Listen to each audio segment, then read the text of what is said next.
जय हिंद दोस्तों, मेरा नाम है अनिरुद्ध और मैं आप सभी का वेलकम करता हूं करियर विल आईएएस पर। दोस्तों, भारत ने वेस्टर्न शिपिंग इंश्योरेंस देने वाली जो बड़ी बड़ी जायंट कंपनीज थी उनको एक 13,000 करोड़ का बहुत ही बड़ा झटका दे दिया है। बिकॉज अब दोस्तों भारत के द्वारा हमारी सोवरेन गारंटी देने वाला भारत मैरीटाइम इंश्योरेंस पूल, जिसको बीएमआईपी कहा जा रहा है, उसको लॉन्च करने के साथ साथ हमने एक्टिवेट भी कर दिया है।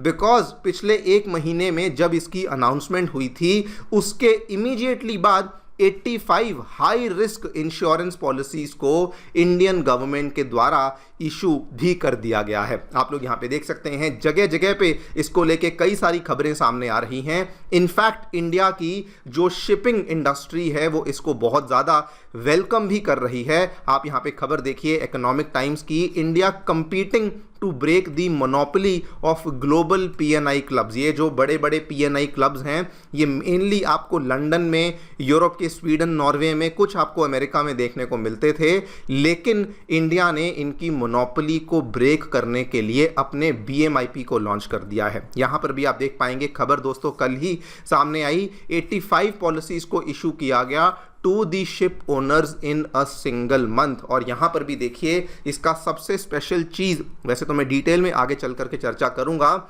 लेकिन इंडिया के द्वारा जो ये बीएमआईपी इशू किया गया, इंडिया ने कहा कि आपकी अगर जहाज है उसको किसी भी कॉरिडोर के अंदर जाना है, भले वो कॉरिडोर हाई रिस्क कॉरिडोर क्यों ना हो, भले वहां पे कोई प्रॉब्लम क्यों ना चल रही हो, हम आपको वॉर रिस्क करने वाला जो इंश्योरेंस है वो भी प्रोवाइड करेंगे और उसमें जो प्रीमियम है उसके अंदर 48% का डिस्काउंट भी देंगे as compare to the premium जो वेस्ट की जो बड़ी बड़ी कंपनियां हैं वो लोग यहां पे प्रीमियम चार्ज करती हैं। तो आप देख सकते हैं इसी के चलते जो हमारी शिपिंग इंडस्ट्री है ये इसको केवल वेलकम नहीं बल्कि ओपन हैंड्स के साथ इसको वेलकम कर रही है कि यस, ये एक बहुत ही मच नीडेड स्टेप है जो कि इंडियन गवर्नमेंट के द्वारा लिया गया है। इसी पूरी चीज के बारे में चर्चा करेंगे, क्या इसके पीछे का रीजन था कि भारत ने फाइनली ऐसा स्टेप लिया है, इसके क्या क्या कैरेक्टरिस्टिक्स हैं, क्या क्या इसके फीचर्स हैं, इसमें क्या क्या हमें फायदे होने वाले हैं and what are the other steps जो कि इंडियन गवर्नमेंट ने शिपिंग को लेकर लिए हैं। इन सब चीजों के बारे में चर्चा भी करी जाएगी। आइए शुरू करते हैं मेरे साथ। मेरा नाम है अनिरुद्ध। यदि आप लोग हमें फॉलो करना चाहते हैं तो दिए गए टेलीग्राम चैनल के माध्यम से ऐसा कर सकते हैं। ऑल राइट, ये खबर दोस्तों मिड अप्रैल 2026 की है, जब यूनियन कैबिनेट के द्वारा एक बहुत ही, इनफैक्ट मैं कहूंगा पहली बार ऐसे प्रस्ताव को अप्रूव किया गया for the creation of a domestic insurance pool, जिसको इन्होंने नाम दिया Bharat maritime insurance pool with a sovereign guarantee of 12,980 crore. और इसका मेन पर्पस क्या था, वैसे तो फीचर से आपको समझ आएगा, लेकिन मेन पर्पस ये था कि हमें किसी भी कारण से मैरीटाइम के हमारा जो व्यापार है, जितना भी ट्रेड होता है जो समुंदर के माध्यम से होता है, हमें उस व्यापार को नहीं रोकना है और किसी भी तरीके से कंटिन्यूअस मैरीटाइम इंश्योरेंस कवरेज को हमें यहाँ पे प्रोवाइड करना है। आप यहाँ पे देखिए इन्होंने कहा द रीज़न कि हमने इस पर्टिकुलर पूल को अनाउंस किया ग्लोबल वॉलेटिलिटी को एड्रेस करने के लिए। इसका सबसे बड़ा कारण आपको बताता हूं, जब से यूएस ईरान का युद्ध शुरू हुआ, सबसे पहले दोस्तों स्ट्रेट ऑफ हॉर्मुज की वजह से जो ये वेस्ट वाली कंपनीज थी, इन्होंने क्या किया, स्टार्टिंग में तो इन्होंने इंश्योरेंस देने से ही मना कर दिया। इन्होंने कहा कोई जहाज अगर वहां से आ रहा है हम उसको इंश्योरेंस देंगे ही नहीं, हम उसका बीमा करेंगे ही नहीं। लेकिन उसके बाद जब इनको लगा कि नहीं नहीं हम कर सकते हैं, तो इन्होंने अपने इंश्योरेंस प्रीमियम्स को, इमेजिन करिए, अपॉर्चुनिस्टिकली 10-10 गुना बढ़ाना शुरू कर दिया। और इसी के चलते ये बहुत बड़ा रीजन था कि ग्लोबल वॉलेटिलिटी को देखते हुए हमारा जो डोमेस्टिक बीमा पूल है इसको अनाउंस किया गया, so that external insurance dependency खत्म हो सके, जियोपॉलिटिकल इंस्टेबिलिटी को हम लोग आसानी से एड्रेस कर सकें। इस इंश्योरेंस के अंदर क्या क्या कवरेज हमें देखने को मिलती है, जहाज में आने वाला हल और मशीनरी, जहाज में जो लदा हुआ कार्गो है, प्रोटेक्शन और इंडेमनिटी, ये जो पीएनआई वर्ड आप देखते हैं ये यहीं से आता है, उसके बाद वॉर रिस्क, ये सभी चीज़ें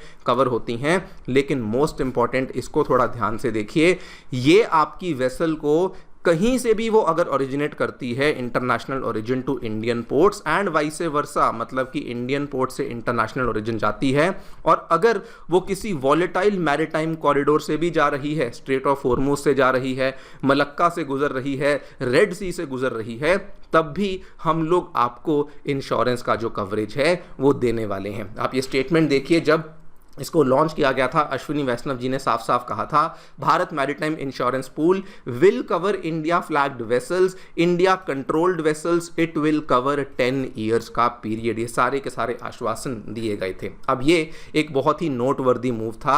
ये लिस्ट देखिए, ये दुनिया की वो जानी मानी कंपनीज हैं, बल्कि मैं इनको जायंट्स कहूँगा, जो कि इस इंश्योरेंस के सेक्टर में डोमिनेट करती हैं। इसमें दोस्तों जो बहुत बड़ी कंपनी है, जिनको लंदन PNI क्लब कहा जाता है, यूके बेस्ड है, बाकी स्वीडन, नॉर्वे, यूके और नॉर्वे में कंपनीज आती हैं। उसके बाद यूके में एक कंपनी आपको यूएस में, जिसको अमेरिकन क्लब कहा जाता है, ये भी देखने को मिलती है। और इनकी करतूत देखिए, इनकी हरकत देखिए, इन्होंने स्टार्टिंग में तो कवरेज देने से ही मना कर दिया। आप देखिए, ये डर गए कि नहीं हम लोग कवरेज नहीं देंगे, बिकॉज अगर किसी जहाज़ पे हमला हो गया तो सारा का सारा जो उसका इंश्योरेंस के अगेंस्ट जो पेमेंट है वो हमें करनी पड़ेगी, या फिर इनके द्वारा जो प्रीमियम्स थे उनको मैसिवली बढ़ा दिया गया। मतलब कि एक शिप जिसके अंदर 1000 करोड़ का माल जाया करता था, उसका इंश्योरेंस कॉस्ट आम तौर पे 2 करोड़ के आसपास होता था, लेकिन इन्होंने कॉन्फ्लिक्ट के टाइम पे 20-20 करोड़ तक चार्ज करना शुरू कर दिया। ऑब्वियस सी बात थी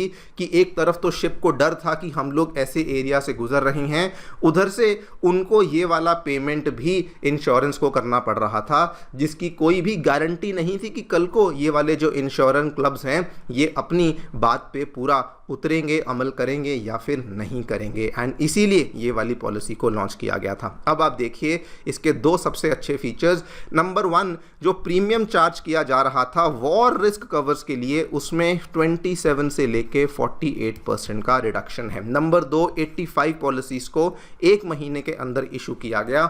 मतलब कि जो यहाँ पे शिपिंग इंडस्ट्री के लोग हैं वो इसको एक्सेप्ट भी कर रहे हैं। ये भी दोस्तों एक यहाँ पे आपके सामने बहुत अच्छा पैरामीटर है जज करने के लिए कि ये वाली पॉलिसी जो हमने बनाई है इसको एक्सेप्टेंस भी अच्छे से मिल रही है। अब इसके फायदे क्या होंगे? इसके कई सारे फायदे होंगे। नंबर 1, अगर हम लोग फॉरेन इंश्योरेंस कंपनीज के ऊपर डिपेंडेंस को कम करेंगे तो हमारा फॉरेक्स रिजर्व रिड्यूस, हम लोग उसको बचा पाएंगे। जो फॉरेक्स एक्सचेंज हमारा बाहर जाता है उसको भी रोक सकेंगे। रही बात सोवरेन गारंटी की, जो कि सबसे इसका मैं कहूँगा यूएसपी, यूनिक सेलिंग पॉइंट है, ये दोस्तों एक ऐसी गारंटी आपको देता है जिसमें कि इंडियन गवर्नमेंट आपके पीछे लगी हुई है। और इसीलिए उन्होंने साफ साफ कहा कि दुनिया में आपको कहीं पर भी जाना है, किसी भी पोर्ट से इंडिया आना है, इंडिया से किसी भी पोर्ट पे जाना है, व्यापार नहीं रुकेगा, ट्रेड की कंटिन्यूटी में कोई भी प्रॉब्लम नहीं आने वाली है। और ये इंडिया ने किया भी क्यों? बिकॉज हमारा 90% जो ट्रेड है वो समुंदर से ही होता है। अगर हम लोग ही उसे इंश्योरेंस नहीं देंगे तो ट्रेड एक बार के लिए रुक जाएगा। And that is why India ने यहाँ पर इसको देखिए इमीडिएटली लॉन्च किया और इसके तहत पॉलिसीज़ को भी इशू करना शुरू कर दिया। बाय द वे, मैं ये पहले भी बोल चुका हूँ, दोबारा बोलता हूँ, शिपिंग को लेकर जितनी सीरियस फिलहाल गवर्नमेंट हो रखी है मैंने कभी नहीं देखा पिछले किसी भी वर्ष में, पिछले किसी भी टर्म में। अभी आप देखते चलिए, जनवरी 26 को खबर सामने आई थी, shipping corporation of India, Concor, Sagarmala finance corporation ने मिलकर के भारत कंटेनर लाइन को इशू कर दिया है, इसको फ्लोट कर दिया है। मतलब कि जो कार्गोज जिन कंटेनर्स में लादे जाते हैं वो कंटेनर्स को भी अब हमारी कंट्री में बनाया जाएगा। इसके माध्यम से बेसिकली हमारा आइडिया क्या था, हम लोग डिपेंडेंस खत्म करेंगे, फॉरेन एक्सचेंज को रिटेन करेंगे, ट्रेड और सप्लाई चेन के ऊपर कंट्रोल लेकर आएंगे। ये भी आप यहाँ पे देख सकते हैं। इस पूरे के पूरे सेक्टर को फिलहाल MSC, मायर्स्क फ्रांस की CMA, CGM चाइना की कॉस्को, इनके द्वारा डोमिनेट किया जाता है। इसके अलावा और भी कई सारे स्टेप्स लिए गए, जैसे कि सागरमाला प्रोग्राम हुआ, maritime development and ship building push हुआ। इसके अलावा मैंने 1-2 वीडियोस और भी बनाई थी। 51,000 करोड़ के टेंडर को इशू किया गया था नई शिप्स को प्रोक्योर करने के लिए, सो दैट हमारी डिपेंडेंस दूसरी कंट्रीज के ऊपर कम हो सके। And this is just the beginning. जो हम लोग इंडिजिनस अपने लेवल पे, डोमेस्टिक लेवल पे स्टेप्स ले रहे हैं अपनी शिपिंग इंडस्ट्री को और भी ज़्यादा सेल्फ डिपेंडेंट बनाने के लिए। देखते हैं आगे चलकर क्या होता है। आपकी जो भी राय है मुझे डेफिनेटली बताएं कमेंट सेक्शन में। Thank you so much for listening. Stay tuned and